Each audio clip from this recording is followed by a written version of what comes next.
వరకు ఒక మనిషికి తోడుగా వచ్చేది ఏంటో తెలుసా? ఒంటరితనం. చాలామందికి అదంటే ఇష్టం, కానీ నాకు నచ్చదు. ఎందుకో తెలీదు, అది నన్ను వదలకుండా వెంటాడుతూ ఉంది ఇప్పటి వరకు. నాకు ఇతరులాగా ఆశయం, కలలు, లక్ష్యం ఉన్నాయి, కానీ ఇప్పటి వరకు ఏది జరగలేదు. ఇంటర్వ్యూకి వెళ్తే బాగా మాట్లాడతారు, కానీ పని మాత్రం ఇవ్వరు. బిజినెస్ స్టార్ట్ చేద్దామని లోన్కి అప్లై చేస్తే అన్నీ సరిగ్గానే ఉంటాయి, కానీ లోను మాత్రం ఇవ్వరు. నా తోటి వాళ్ళు నన్ను చూసి నువ్వు అన్లక్కీ మావా, నువ్వు పుట్టిన టైం బాగలేదని నవ్వినప్పుడు వాళ్ళ నవ్వులో నా బాధను చూశాను. ఆ నవ్వు కన్నా ఈ ఒంటరితనమే మేలనిపిస్తోంది.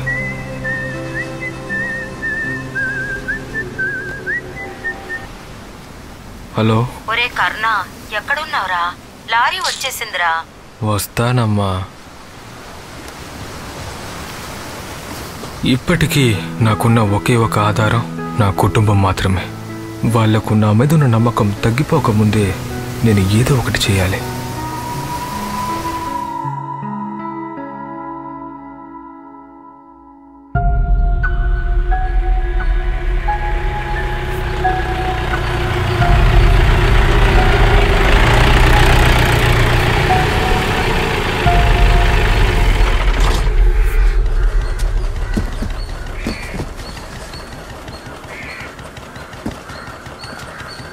అరే భయ్యా, ఎక్కడి నుంచి వస్తున్నావు? వనస్థలిపురం నుంచి. మీ ఇంట్లో ఎవరెవరు ఉన్నారు? నేను, అమ్మ, అక్క కూతురు. మీ బావ ఏం చేస్తున్నాడు? ఫారెన్లో ఉన్నాడు. గది సరే, నువ్వేం చేస్తున్నావు? ఏవయ్యా, బరువు ఎక్కువగా ఉంది, పెట్టొచ్చి మాట్లాడదా? పరేషాన్ అవ్వకు భయ్, కొత్తగా వచ్చారని అడుగుతున్నాను. ఈ పోరగాడికి గుస్స ఎక్కువలా ఉంది. పెద్ద చిన్న తెలియకుండా కోపడుతున్నాడు. ఈ కాలం పోరగాడంతా గింతే మరి.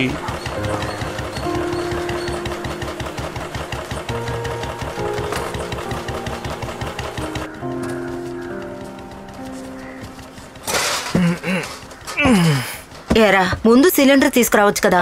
ఒక్క నిమిషం ఆగమ్మా. ఏదడిగినా ముఖం చిట్లించుకుంటాడు. అవసరం ఉన్నప్పుడు మనిషికి ప్రశ్నలు వేస్తారు.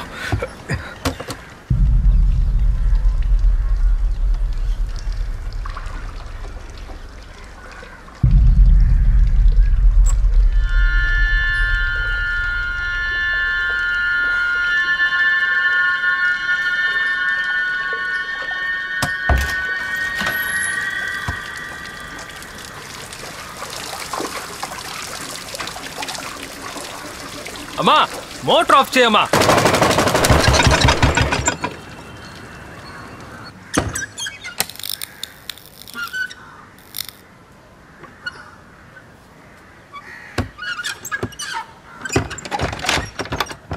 దొక్కటే.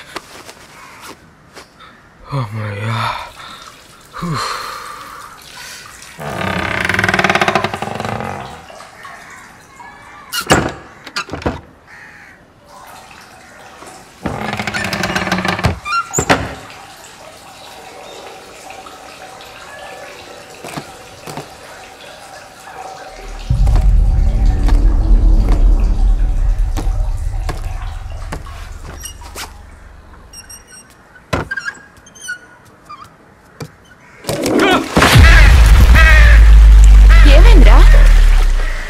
కాకి గూడు పెట్టిందక్క.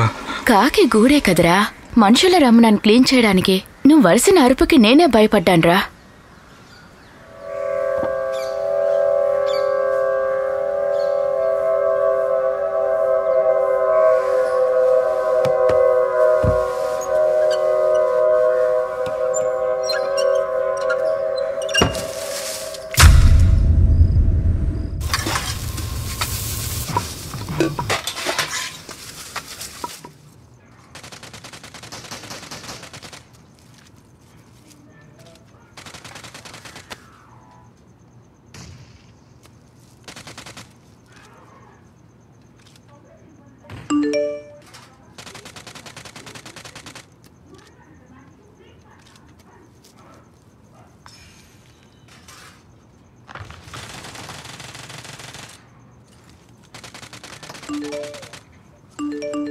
దివ్య, ఎవరో చూడు.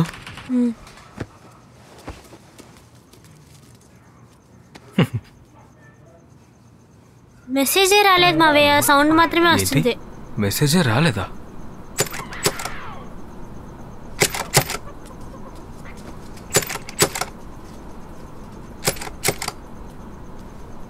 ఉండు, నువ్వు తింటుండు, నేను వెళ్ళి చూస్తా.